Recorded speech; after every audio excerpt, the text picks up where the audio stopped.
Integration is the reverse process of differentiation. Differentiation का ठीक reverse process है integration. मतलब इंटीग्रेशन में आपको वो फाइंड करना है कि किस फंक्शन को डिफरेंशिएट करके इतना आया होगा। सपोज मैं कहता हूँ 2x का इंटीग्रेशन आप करो, तो 2x किसको डिफरेंशिएट करके 2x आएगा, तो किसको डिफरेंस करके 2x आएगा, x स्क्वायर को डिफरेंशिएट करके भी 2 आ सकता है, 2x आ सकता है। सर एक्स स्क्वायर होगा क्या सर इसकी वैल्यू? किसकी? 2x की। नहीं, मैं पूछ रहा हूँ कि इंटीग्रेशन ऑफ 2x, इंटीग्रेशन का सिंबल बताते हैं कि ये इस तरह का जो होता है ये इंटीग्रेशन, ये s समेशन से मतलब है इसका ना, इंटीग्रेट मतलब जोड़ना, मतलब सम करना, इंटीग्रेट ऐसा सिंबल होता है इसका, ठीक है। इसका इंटीग्रेशन करता है, ऐसे लिखते हैं इसको, मतलब इसमें x वेरिएबल है और इसका आपने इंटीग्रेशन करना है। इंटीग्रेशन का मतलब हुआ कि कौन सा वो फंक्शन रहा होगा जिसको डिफरेंशिएट करके ये वैल्यू आई होगी, ठीक है। अब वो वैल्यू क्या हो सकती है, एक्स स्क्वायर प्लस 2 भी हो सकती है, एक्स स्क्वायर प्लस 21 भी हो सकती है, एक्स स्क्वायर प्लस 232 भी हो सकती है, कुछ भी हो सकती है। तो यहाँ पर एक कांस्टेंट होगा तो भी उसको डिफरेंशिएट करके इतना आएगा, अगर उसको डिफरेंशिएट हम करें तो इतना आएगा, ठीक है। यहाँ पर अगर कांस्टेंट कोई है और ये नहीं भी है तो भी, अगर नहीं है तो यहाँ मतलब ये 0 है, अगर कांस्टेंट नहीं है तो इसका मतलब हम इसको अज्यूम कर सकते हैं 0 के बराबर। तो अगर मुझे इसको मुझे इसको इंटीग्रेट करना है, मतलब मुझे ये बताना है कि वो कौन सा फंक्शन रहा होगा जिसको डिफरेंशिएट करके मुझको ये वाली वैल्यू मिल रही है, और वो फंक्शन एक्स स्क्वायर या उसमें कोई कांस्टेंट ऐड करके रहा होगा। This is the basic definition of, कह सकते हैं, इंटीग्रेशन। जैसे मैं कह रहा हूं कि मुझे बताइए कि cos x का इंटीग्रेशन क्या होगा, what is the integration of cos x। dx से मतलब है कि वेरिएबल क्या है, इसमें वेरिएबल क्या है, ठीक है। जैसे मैंने कहा कि integration of cos ax dx, मतलब वेरिएबल x है और a जो है वो पैरामीटर या कांस्टेंट है। अब ऐसा कौन सा फंक्शन होगा जिसको इंटीग्रेट करके cos x आया होगा, कौन सा, क्या होगा function? sin x sir, sin x। sin x होगा, लेकिन वो sin x प्लस 5 भी हो सकता है, sin x प्लस 50 भी हो सकता है, sin x प्लस 501 भी हो सकता है ना, और सिंपल sin x भी हो सकता है। क्यों, किसी को मालूम नहीं कितना था, तो हम क्या कर सकते हैं, करते हैं उसको sin x प्लस c मान लेते हैं, sin x प्लस c मान लेते हैं, where c is the constant. तो हम कहते हैं ये, अच्छा अगर हम कहते हैं केवल मैं इतना लिखता हूं sin x, तो मैं कहूंगा कि इसका एंटी डेरिवेटिव है cos x dx। cos x का जो एंटी डेरिवेटिव है वो sin x है, कुछ टर्म्स है यहाँ पे, this is called anti derivative.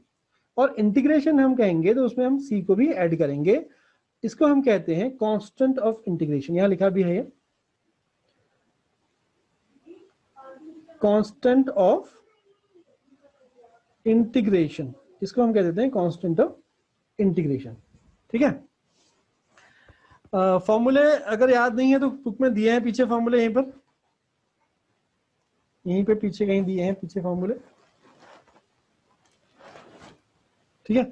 हम आते हैं पहली एक्सरसाइज में, सीधे सीधे फर्स्ट वाली एक्सरसाइज। सर कांस्टेंट का इंटीग्रेशन क्या होता है सर? कांस्टेंट का इंटीग्रेशन, यस सर। जैसे कांस्टेंट है, अब x को डिफरेंशिएट करो तो क्या आएगा sir? X square plus 1 x square आएगा अरे सर। डिफरेंशिएट करा यार, इंटीग्रेशन में कहां से आ गया, तो एडवांस में पढ़ लिया। 0। वाह, डिफरेंशिएशन कर रहा हूं अरे मैं, हाँ, पावर 0 कितना 1 1 sir, 1 into x raise power 0 मतलब 1 सर। 1 आ गया ना। अब सपोज मुझे 3 का इंटीग्रेशन करना है, ठीक है, मुझे 3 का इंटीग्रेशन करना है, तो मैं इसको अज्यूम कर सकता हूं 3 टाइम्स 1 इंटू dx। अब 1 किसको डिफरेंशिएट करके बनाता है, x को डिफरेंशिएट करके बनाता है, और 3 तो कांस्टेंट है, 3x हो गया। अगर हम केवल एंटी डेरिवेटिव कहेंगे तो 3x आ गया, पूरा इंटीग्रेशन हो जाएगा 3x प्लस, सॉरी यहाँ पर 3 के लिए कहा था ना हमने, कांस्टेंट का आ गया 3x प्लस c। सपोज हमारे पास कोई ए कांस्टेंट है उसका मुझे इंटीग्रेशन फाइंड करना है, तो उसका मतलब इस हिसाब से उसका जो इंटीग्रेशन हो जाएगा ax प्लस सी हो जाएगा। एंड देन सर dx का इंटीग्रेशन क्या होगा सर? किसका? dx का सर? अरे सिंपल dx है, इसका मतलब 1 इंटू dx है ये, ठीक है? सर 1 ही होगा इसका आंसर? नहीं यार, इसका x प्लस सी हो जाएगा। सिंपल इंटीग्रेशन dx लिखा है ना, इसका मतलब है integration of 1 with respect to x। मतलब कि ऐसा कौन सा फंक्शन है जिसको डिफरेंशिएट करके 1 आता है, वो कितना है? वो या तो सिंपल x होगा या x में कुछ कांस्टेंट जोड़ने के बाद आया होगा, x प्लस सी होगा, ठीक है? आ रहा है समझ में? Yes sir. आगे ना, अब फर्स्ट वाला है find the anti derivative of और integral of the following function by method of inspection. Inspection मतलब केवल देखकर आपने बताना है कि इनका एंटी डेरिवेटिव क्या होगा, केवल देख करके, केवल देख के। इंस्पेक्शन मतलब केवल देखना है और आपने बताना है कि इनका एंटी डेरिवेटिव क्या होगा। sin 2x, अब ये वाले क्वेश्चन केवल हमारे डिस्कशन पर्पज के लिए हैं, एग्जाम में ऐसे क्वेश्चन आते cos नहीं है। 2x। इसका आ जाएगा cos 2x। चलो देखते हैं cos 2x कौन बोला। cos x cos 2x minus upon में भी 2x। cos 2x अगर इसका आंसर होगा, ठीक है, इसका अगर आंसर cos 2x होगा तो मतलब है कि इसको डिफरेंशिएट करके मुझे वापस ये मिलना चाहिए। इसको डिफरेंशिएट करेंगे, एक तो आएगा माइनस, अगर मैं इसको डिफरेंशिएट करूं तो सबसे पहले cos है तो माइनस आएगा, माइनस sin 2x, फिर चेन रूल अप्लाई करेंगे तो 2x का आ जाएगा 2, तो इसका आना चाहिए था कितना, -2 sin 2x, ये आना चाहिए था, लेकिन यहाँ -2 तो है ही नहीं, तो इसका मतलब ये वाला चला जाएगा उस तरफ, क्या आ जाएगा, answer will be cos 2x divided by -2 और minus cos 2x upon 2, this should be the anti derivative. फिर cos 3x हम कर रहे थे cos 1/3 sin 3x। 1/3, सोनिया मेरा क्या आवाज है ना, ठीक है, 1/3 sin 3x। अगर 1/3 sin 3x को हम डिफरेंशिएट करेंगे तो cos 3x आ जाएगा। इसको करेंगे, ये तो कांस्टेंट है बाहर से रहेगा, इसको करेंगे तो आ जाएगा cos 3x, फिर 3x का करेंगे तो 3 आ जाएगा, और ये वाला 3 जो है इसको कैंसिल कर देगा, ये तो यहाँ से हट गया, cos 3x का आंसर आ जाएगा। तो इसी तरह से हमने सारे करने हैं, ये हमारे एग्जाम पर्पज के लिए नहीं है, ये केवल हमारे अभी फिलहाल प्रैक्टिस के लिए है, मेन एक्सरसाइज स्टार्ट करने से पहले ही, ठीक। फिर find the following integral of the exercise 6 to 20, इनके हमने इंटीग्रल फाइंड करने, ये ऐसे ही फाइंड करने हैं सारे। ये फॉर्मूले हैं हमारे पास कुछ जो हमने क्लास 11th में पढ़े थे या यहाँ पर कुछ पढ़े थे, उन्हीं से हमने फॉर्मूले निकाल दिए हैं।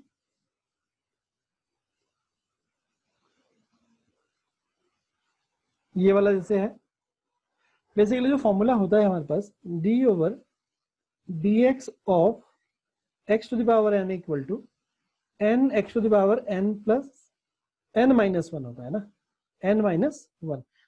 अगर हम n को रिप्लेस कर देंगे n plus 1 से, d/dx of x to the power n plus 1 is equal to n plus 1 into x to the power n plus 1 minus 1, ये लिखा है ऊपर, है ना, तो ये हो जाएगा n plus 1 into x to the power n आ गया। हमने क्या किया, पहले उसको पहले डेरिवेटिव किया x to the power n का, वो इतना आया, उसके बाद हमने रिप्लेस कर दिया x, n को रिप्लेस कर दिया n plus 1 से, जहां जहां भी n आया, एक यहाँ पे आया था, एक यहाँ पर आया था और एक यहाँ पे आया था, ठीक है। तो फाइनली ये आ गया, क्या आ गया, d1 upon n plus 1 d/dx x to the power n plus 1 is equal to x to the power n।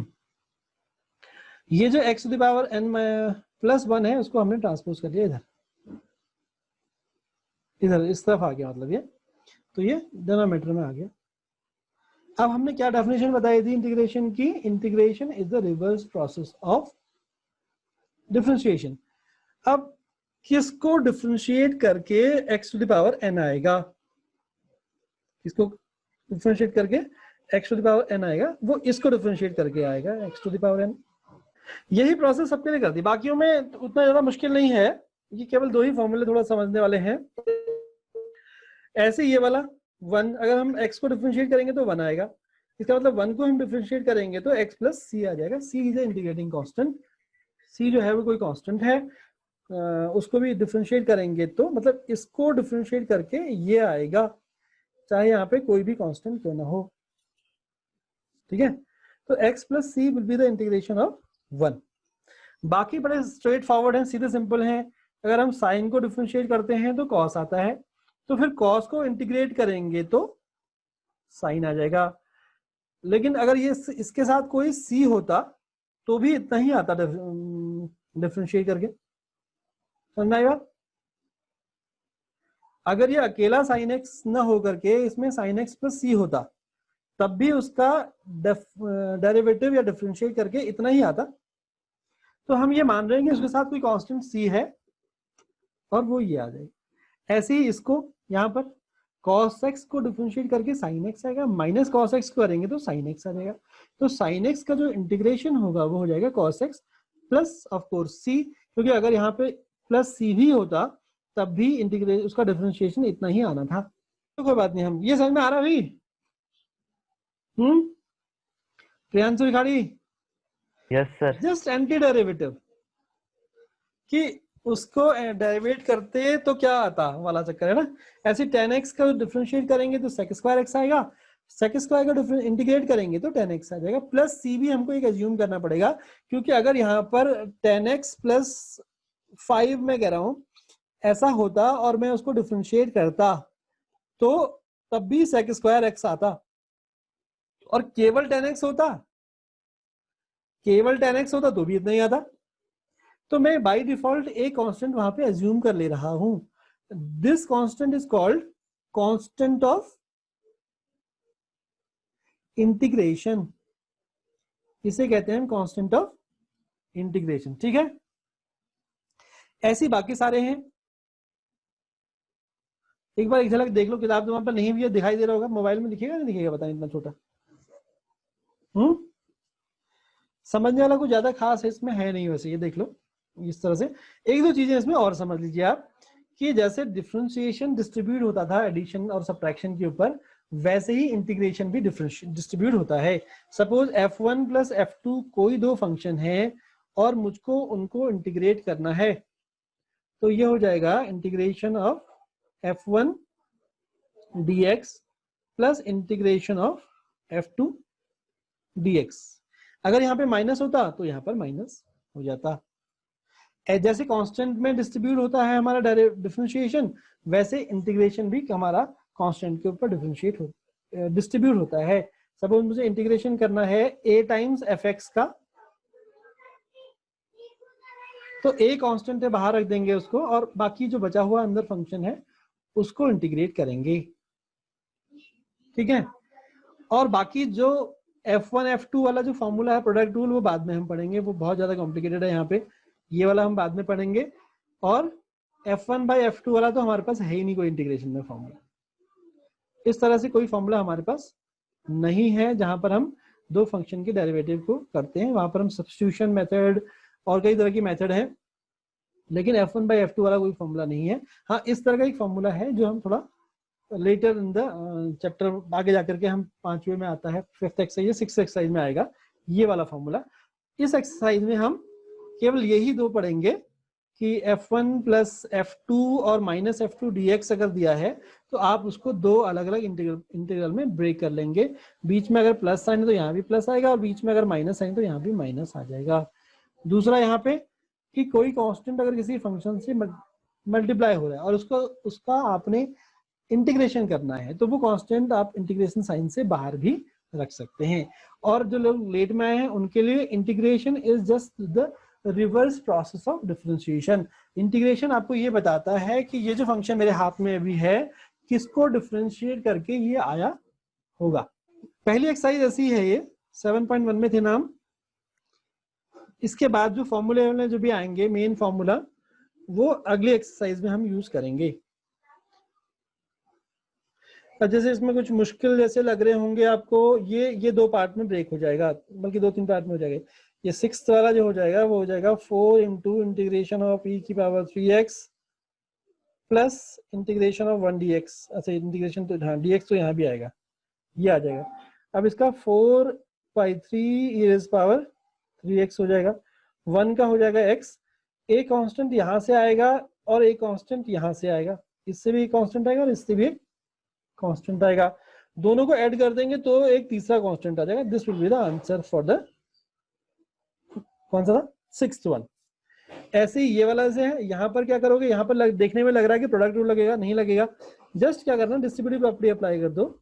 ये हो जाएगा integration of x² dx minus integration of x² into 1/x² is 1 dx। 2 integration अलग हो जाएंगे। x² का हो जाएगा, अब ये फॉर्मूला था थोड़ी देर पहले हमने डिस्कस किया था, integration of integration of x to the power n dx is equal to x to the power n plus 1 divided by n plus 1 हमने किया था। तो उस वाले फॉर्मूले से पहले वाले का जो आंसर होगा, इस वाले का जो आंसर होगा x to the power n plus 1, 2 plus 1 x की पावर 3 डिवाइडेड बाय 3 हो जाएगा। ऐसे 1 वाले का क्या बताया था हमने, 1 वाले का बताया था x, इसका हो जाएगा x, ये हो जाएगा माइनस x।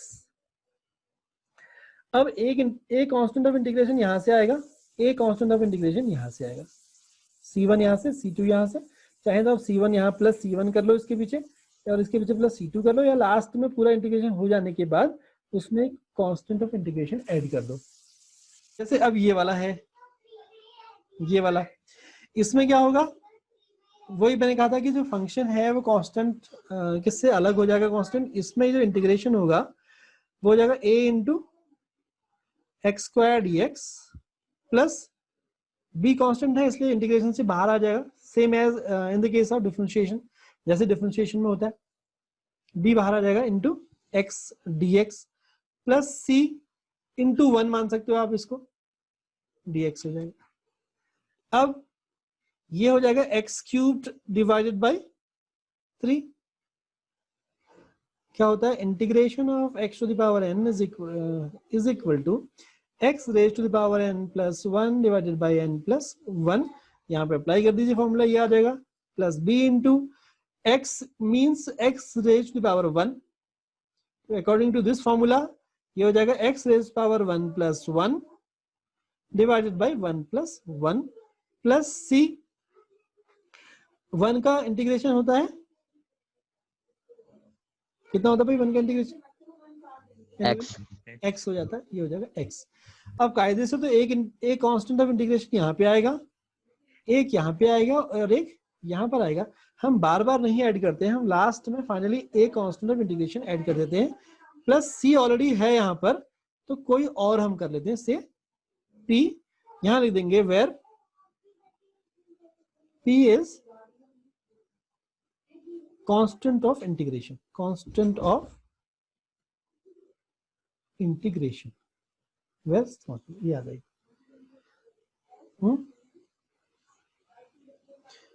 ऐसे आ जाएगा। फिर क्या है, ये तो मैं डिफिकल्ट लग रहा होगा, है ना। ये होल स्क्वायर वाला फॉर्मूला तो कोई नहीं बताया सर ने, कोई नहीं बताया, कोई बात नहीं। क्या कर लो, इसको खोल दो, एक्सपेंड कर दो, एक्सपेंड करके थोड़ा सा सिंपल हो जाएगा ये, है ना। अब एक चीज और है इसमें, ये जो फॉर्मूला मैंने आपको लिखाया था, क्या लिखाया था, integration of x to the power n plus x to the power n dx is equal to x raise to power n plus 1 divided by n plus 1। ये तभी अप्लाई होता है when x is not equal to minus, sorry n is not equal to -1। n जो है -1 के बराबर नहीं है, तभी ये फॉर्मूला अप्लाई होता है। अगर n -1 के बराबर होगा तब हमारे पास दूसरा फॉर्मूला होगा। अब ये वाला फॉर्मूला तभी लागू होता है जब n -1 के बराबर नहीं होगा। अब n -1 के बराबर नहीं होगा तब क्या होगा, याद करो कि हम जब डिफरेंशिएट करते हैं d by d x of log x क्या होता है 1 by x, that is x to the power minus 1। इसका मतलब हुआ कि इंटीग्रेशन 1 बाई एक्स का जो इंटीग्रेशन होगा वो log x के बराबर होगा, या 1 बाई एक्स का एंटी डेरिवेटिव जो है वो log x के बराबर होगा। अगर 1 बाई एक्स प्लस समथिंग भी होता, log x प्लस 1 भी होता, सपोज हमें गड़बड़ हो रही है, log x प्लस 5 का भी को भी डिफरेंशिएट करते तो भी हमारा 1 बाई एक्स ही आता। तो ये हो जाएगा formula, integration of 1 by x d x is equal to log x plus c। तो ये जो 1 बाई एक्स है it is equivalent to x raise power minus 1। तो ये ऊपर वाला जो फॉर्मूला है ये तभी लागू होता है जब n जो है वो -1 के बराबर नहीं है, तो ये लगेगा, और n अगर -1 के बराबर है तो ये वाला फॉर्मूला अप्लाई हो जाएगा। इस वाले में क्या करेंगे, √2 से हम सबको डिवाइड कर देंगे। तो ये 3 अलग अलग इंटीग्रेशन बन जाएंगे, इसका अलग बन जाएगा, इसका अलग बन जाएगा और इसका अलग बन जाएगा।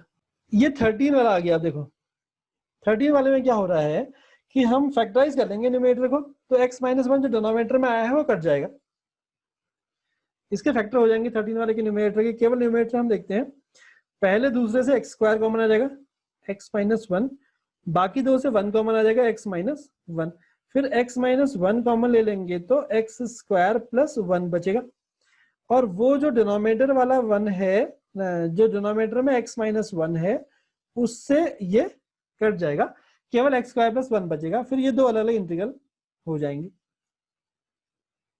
ठीक है, ऐसे ही 14th वाला है। 14th वाले में भी प्रोडक्ट रूल तुम हो गया, प्रोडक्ट रूल सर ने बताया नहीं, प्रोडक्ट वाला आ गया, कोई बात नहीं आया, कोई दिक्कत नहीं। रूट एक्स से अंदर मल्टीप्लाई कर दो तो ये हो जाएगा √x plus x raise power 3/2। √x को भी आप लिख सकते हो x की पावर 1/2 और x की पावर 3/2, दो अलग अलग इंटीग्रेशन बन जाएंगे अभी, एक ये बन जाएगा और एक ये बन जाएगा। इसमें ये वाला फॉर्मूला अप्लाई कर देना जो हमने लिखाया था अभी, यहाँ ये वाला फॉर्मूला अप्लाई कर देना, ये ग्रीन वाला। 15 पे भी सेम ट्रिक, √2 से अंदर मल्टीप्लाई कर देना, √x से मल्टीप्लाई कर देंगे अंदर, तो अंदर सबकी पावर चेंज हो जाएगी और 3 अलग अलग इंटीग्रल में ये ब्रेक हो जाएगा, प्रोडक्ट रूल लगाने की जरूरत नहीं पड़ेगी। यहाँ ये 3 इंटीग्रेशन अलग अलग हो जाएंगे, ये अलग हो जाएगा, ये अलग हो जाएगा और ये अलग हो जाएगा। यहाँ भी सेम चीज 3 इंटीग्रेशन अलग हो जाएंगे। यहाँ पर भी सेम चीज करनी है, ये हो जाएगा पहला वाला sec² x dx plus integration sec x tan x dx हो जाएगा। sec² x किसका डिफरेंशिएशन होता है, tan x का, है ना, ये होता है tan x का, और sec x tan x किसका होता है, sec x का। अब दोनों में इंटीग्रेशन हमने किया तो कांस्टेंट इंटीग्रेशन ऐड करना पड़ेगा हमको, उसमें tan x plus sec x plus c आ जाएगा इसका आंसर। 19th वाले में फिर देख के लग रहा है क्वेश्चन रूल लगेगा, ऐसा नहीं करते हम, इसको साइन और कॉस में ब्रेक कर लेते हैं, तो ये हो जाएगा 1/cos² x और डिनोमिनेटर हो जाएगा 1/sin² x dx। सिंप्लीफाई कर देंगे तो sin² चले जाएगा टॉप में, sin² x divided by cos² x। अच्छा, ये हो जाएगा tan² x dx। फिर समस्या हो गई भाई, tan² x का तो फॉर्मूला बताया नहीं सर ने, ना किताब में लिखा हुआ है, क्या करेंगे। हमने एक फॉर्मूला क्लास 10th में पढ़ा था, 1 plus tan² theta equal to sec² theta. तो tan² थीटा को हम sec² थीटा -1 लिख देंगे, इसको कर देंगे sec² थीटा -1 dx। अब sec² थीटा का हमें मालूम है इंटीग्रेशन, थीटा नहीं था x था, नहीं, हाँ, tan का होता है tan x और 1 जो होता है उसका इंटीग्रेशन होता है x। कांस्टेंट ऑफ इंटीग्रेशन भी ऐड हो जाएगा, दो होंगे कायदे से, एक यहाँ पे होगा और एक यहाँ पे होगा, क्योंकि दोनों कांस्टेंट है, दोनों को जोड़ने के बाद भी कांस्टेंट ही आना है, ये आंसर आ जाएगा। ये था 19। 20th वाला भी डिस्ट्रीब्यूटिव प्रॉपर्टी अप्लाई कर देंगे। 20th वाला क्या था, 2/cos², यहाँ लिख देते हैं इसको ना, ये हो जाएगा 2/20वां कर रहे हैं हम यहाँ पे question, 2/cos square x minus 3 sin x divided by cos square x. ये आ गया इंटीग्रेशन, इसका हमने इंटीग्रेशन करना है। 1/cos स्क्वायर एक्स होगा sec स्क्वायर एक्स, ये हो जाएगा 2 integration of sec square x dx। और इसके दो टुकड़े कर देते हैं सेकंड वाले पार्ट के। एक हो जाएगा sin x upon x, sin x upon cos x, और दूसरा हो जाएगा 1/cos x। समझ में आ रहा है? जिनको नहीं आ रहा, मुझे लगता है कई लोगों को नहीं आ रहा होगा। 3 sin x को लिख दिया, इसको लिख उससे नहीं आया। नहीं आया ना, वही मैं कह रहा था। ऐसे कर दिया, जो डिनोमिनेटर में cos स्क्वायर x था ना, उसके दो पार्ट कर दिया अलग अलग। पहला पार्ट तो बन गया tan x और दूसरा वाला पार्ट बन गया sec x। ये बन गया।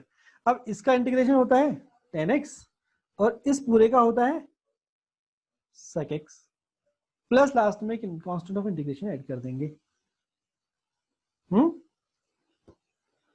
ठीक है। ऐसे ये वाला है एंटी डेरिवेटिव फाइंड करो वगैरह। ये इसको लिख देंगे आप x की पावर 1/2 और दूसरे को लिख देंगे x की पावर -1/2, और इसमें फिर वो जो फॉर्मूला हमने स्टार्टिंग में लिखा था x पावर n वाला, वो अप्लाई कर देंगे। इनमें से कोई एक ऑप्शन आएगा सेलेक्ट, ऐसे नीचे वाले हैं। ठीक है, आज का पार्ट इतना ही था। 1 घंटा हो गया है, होने वाला 1 घंटा।